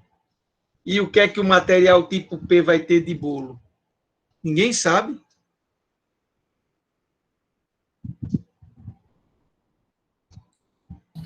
Eu não sei. Ô, querida, o material... Agora fazer que nem o cara da novela. Querida, o material tipo N não vai ter um bocado de elétrons livres, né? Vai ou não vai? Vai, professor. Agora, filha. Então, ele tem muitos elétrons. E esse cara vai ter muitas lacunas, que é a ausência do elétron. Então, a gente vai associar cargas positivas em materiais tipo P, cargas negativas em material tipo N. Quando eu fizer uma barrinha assim, e disser ele é N, pode crer, eu vou botar assim, um bocado de carga negativa. Mas o material tipo N pode ter uma carga positiva perdida aqui? Pode. Ele pode. a gente vai dizer que esse que tem muito, a gente vai chamar de majoritário. Porque é a maioria. E esse cara perdido no mundo, a gente vai dizer que ele é um portador minoritário. Mesma coisa para aqui. Quando eu pegar um material tipo P, ele vai ter muita carga positiva. Mas ele pode ter uma carga negativa ali de bobeira. Ele pode ter uma carga negativa sobrando. Tá massa? Tudo bem agora? Até agora sim, professor, tudo bem. Então, beleza. Material tipo P, P de positivo, positivo é lacuna. Material tipo N, N é negativo, significa que ele tem muito elétron. Perfeito. Rapaz. Aí alguém chegou e disse, eu vou juntar o material tipo N com o material tipo P.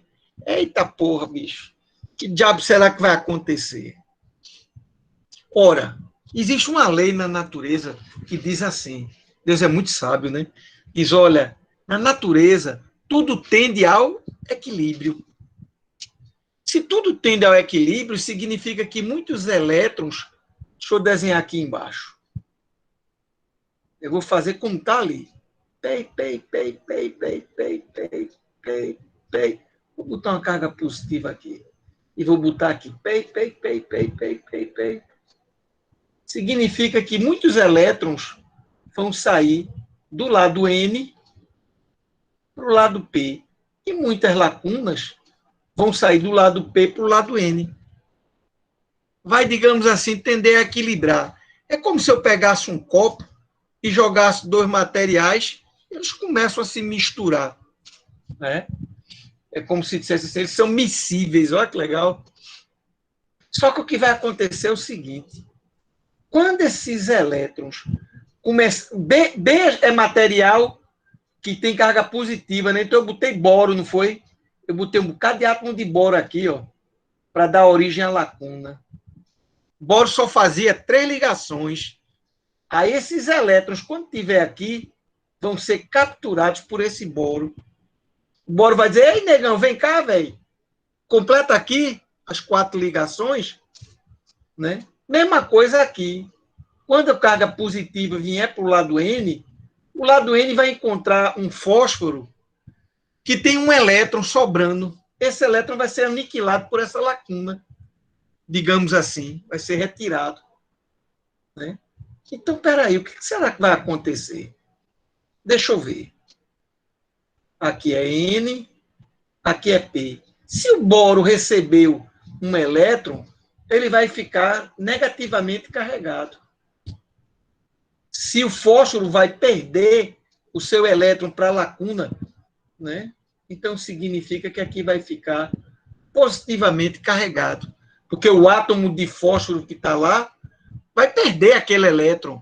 Vai ter mais prótons do que elétrons. Isso vai formar um campo elétrico que vai funcionar como se fosse, como está indicado aqui. Desse jeito. Né?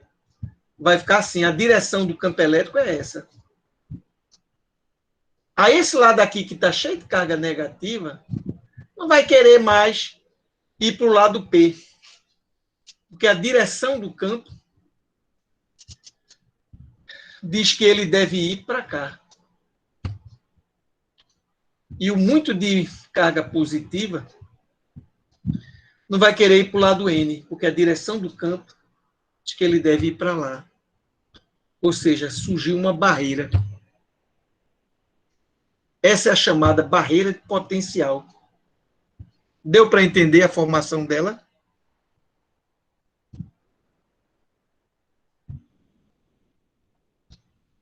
Pessoal, por favor, ou S ou N. O senhor pode repetir a formação, professor? Posso. Deixa eu apagar tudinho aqui para poder começar do zero.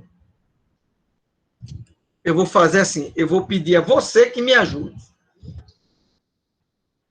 está aqui. Esse é um material tipo N, esse é um material tipo P. Como é teu nome? É Hélida, é? Rosilene. Rosilene. Ô, Rô, posso chamar de Rose? Pode, professor, todo dia me chama assim.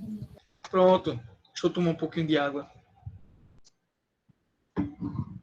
Rose, o que é que tem muito no lado N? Elétron ou lacuna? Lacuna, né, professor?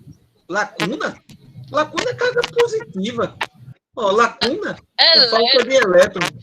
Eu cheguei mais perto agora para ver. Tá certo. Então, veja, aqui no lado N vai ter muita elétron, né? Mas pode ter aqui uma carga positiva, porque a purificação não é perfeita. No lado P é o contrário, né? Se o lado P tem muita lacuna. Então, eu vou fazer isso, ó. Um elétronzinho aqui perdido. Aí a natureza diz assim, tudo tende ao equilíbrio. Então, o que tem muito de cá, passa para lá. E o que tem muito de lá, passa para cá. A gente sabe que o lado P ficou positivo porque a gente botou boro. E boro a gente aprendeu que só tem 3 ligações. Ele não casou com o outro silício. Tinha um silício aqui que disse, olha aqui o elétron. Ele disse, nada. Não é verdade? Ele não casou. Simplesmente ficou um buraco. Então, se aqui está cheio de boro, quando esse elétron passar para cá, ele vai ocupar esse lugar dessa lacuna. E vai dizer, ô meu querido, tudo que tu queria era um elétron, eu lhe forneço. Então, o boro passa a ter agora, ele tem 3 prótons. 3 prótons, que representa 3 cargas positivas. Mas agora ele passou a ter 4 elétrons. Portanto, a carga total dele agora passa a ser de -1. Aqui, 4 negativo. Fica -1. Ou seja, ele virou um ânion e não um cátion. Ele ficou negativo. Aí ficou aqui negativo, negativo, negativo, negativo. Porque aqui estava cheio de boro. E o contrário acontece no lado N. Quando as lacunas passam para o lado N, encontra o fósforo. E o fósforo estava assim, ó. Ligou com os 4 silícios, que era o que precisava, só que ele ainda ficou com um elétron. Aí esse elétron aqui, ele é aniquilado pela lacuna. Tá certo? Então ele vai perder esse elétron. É como se você dissesse, olha, na verdade, aqui no lado N foi o elétron que saiu. Não foi a lacuna que veio daqui para cá. Só que a física dos semicondutores mostra que tudo se comporta como se fosse a lacuna. Então, vai gerar um bocado de carga positiva. Cargas positivas e cargas negativas geram campo elétrico. Por exemplo, quando eu tenho uma carga solitária, quando eu tenho aqui uma carga, só uma cargazinha, uma carga, seja ela positiva ou negativa, né? Quando eu tenho aqui, vou botar aqui uma carga positiva. Não existe um campo ao redor dela, a gente não aprende isso na física, né? E quando eu tenho uma carga negativa, como é o campo elétrico? Deixa eu apagar aqui outro canto. Esse aqui. Olha.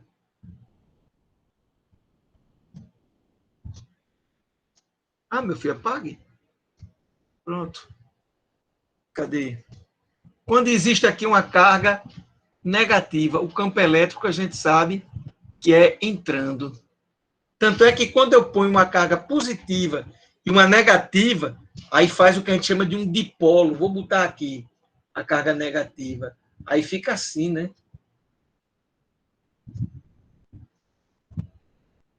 Eu não sei se você lembra desse desenho dos livros de física. Lembra? Fica assim. Tanto é que se você pegar um ímã polo norte, polo sul, e encher de limalha, aí fica um negócio assim, né? Ele faz assim, opa, que é mais ou menos isso que a gente está tentando mostrar aqui. né? Tudo bem até agora em relação ao que eu estou falando? Sim. Muito bem. Então, deixa eu apagar de novo para poder continuar o raciocínio. Você entendeu que aqui do lado N ficou positivo e do lado B ficou negativo, aqui nesse camarada? Sim, professor, agora eu entendi. Aí, olha o campo como é, sai do positivo e vai para o negativo. Deixa eu botar o lápis de novo. O campo elétrico aqui tem essa orientação. Só que a gente aprende da física que quando eu tenho um campo elétrico e que eu solto uma carga positiva, ela vai na mesma direção do campo. E quando eu solto uma carga negativa, ela caminha no sentido contrário. Então, essas cargas negativas não vão mais querer ir para o outro lado, porque olha a direção do campo. Tá certo? Aí elas vão ficar para cá. E as cargas positivas também não vão querer mais ultrapassar. Então, isso aqui formou uma barreira, conhecida como barreira de potencial. Agora, velho, é aquele 0,6, 0,7 volts que eu tenho que ultrapassar para poder ter corrente. Quer dizer que eu posso, então, jogar cargas negativas para lá, contrário a esse campo? Pode, se você botar um campo externo aqui, mas no sentido contrário, de modo que ele fique assim, mais forte do que esse campo. Então, você precisa anular esse camarada, aí anulou, pronto, não faz mais nada. E quando ele for maior, aí significa que você vai ter passagem de corrente. Puxa, que negócio legal! Então, quer dizer que as fontes de alimentação que eu vou ligar nesse dispositivo, entre aspas, eu estou botando entre aspas porque ainda, por enquanto, são só 2 pedaços de materiais semicondutores. A gente está criando agora o dispositivo. Então, significa que, quando eu tiver tensão externamente, eu vou conseguir passar para lá. Né? E veja que no meu desenho, que eu tinha feito aqui, eu botei a barreira de potencial, aqui era N, aqui era P, aqui era um bocado de carga positiva, o campo estava assim, eu disse que o campo tinha que ser assim, né? Poxa, gente, campo ser assim significa que eu só vou conseguir passar se esse lado aqui for o negativo e esse lado for o positivo. Não é assim? Não sai do positivo para o negativo? Eita, negativo no lado N, positivo no lado P. Eita, que massa! E se eu fizer o contrário? Aí não passa mesmo. Aí é que você vai fortalecer a tensão, a barreira de potencial. Você quer anular essa barreira. Se você ligar no potencial invertido, botar o positivo no N e o negativo no P, não vai passar de jeito nenhum. Mas não vai mesmo. Você vai fortalecer esse camarada aqui, em vez de ficar assim, vai ficar assim, mais forte. E aí é que não passa mesmo. Em outras palavras, é como se essa barreira de potencial ficasse mais forte. Aumentasse a largura dela. Isso define 2 tipos de polarização. A gente vai chamar um direto e o outro a gente chama, por exemplo, de reverso. Né? É o que vai acontecer aqui. Né? Isso aqui eu posso pular. Pronto. O meu dispositivo que a gente acabou de criar, a gente vai chamar ele de diodo. Chegamos ao diodo. Aí um cara chamado Shockley, William Shockley, mostrou que a corrente que atravessa o diodo obedece a essa equação aí, bastante interessante. Né? Olha o gráfico dela como é. Essa região aqui, em que a tensão é positiva, vai caracterizar a polarização direta. Isso é o lado P, isso é o lado N. Se a tensão aqui é positiva, significa que o P está mais positivo do que o N. Então, é mais aqui e menos aqui. Portanto, é aquele caso que a gente acabou de ver, tá certo? Mais no lado P, tá certo? Então, aí ele conduz. Oh, que beleza! Passa a corrente. Mas se eu botar o contrário, se eu botar negativo no lado P e positivo, negativo no lado P e positivo no lado N, que é o que está representado aqui, essa corrente aqui é tão pequenininha, que a gente, na prática, mal consegue medir. Pode ser uma corrente, sei lá, digamos, de 10 nanoampere, tá certo? Ou 100, ou 50. Você vai ter que olhar a especificação, né? Mas espera aí, mas tem um momento aqui que a corrente começa a crescer. É verdade, quando o dispositivo queima. Por isso que a gente chama de zona de avalanche. É como se você dissesse assim, rapaz, eu fiz tanta pressão que terminou cedendo, né? Acabou, se fez um rombo no semicondutor e passou gato, cachorro, passou, foi tudo. Mas, em princípio, essa é uma região que não serve para a gente. A gente tem que trabalhar aqui. Note que esse cara está fora de escala. Enquanto aqui está meio volt, 1 volt, aqui está 50 volts, 100 volts, 200 volts, 1000 volts. Por que ficou assim? Porque se eu botasse em escala, meu amigo, você não via nada. Olha a escala vertical, micro e aqui mili. Ou seja, tem que ser outra escala para você poder ver. Se eu botasse tudo na mesma escala, ficava assim, ó. Você não ia ver nada. Nada, nada, nada. Então, para você ver que existe alguma corrente bem pequenininha, aí a gente usa escalas diferentes para você poder ver. Isso é corrente no diodo e isso é tensão no diodo. Até agora, tudo em paz? Tranquilo, professor. Eu acho que a gente deve parar aqui, são 8h45, introduzindo o diodo. Na aula que vem, eu retomo daqui, desse slide, e a gente continua. Tudo bem? Tudo bem, professor? Tudo bem, professor.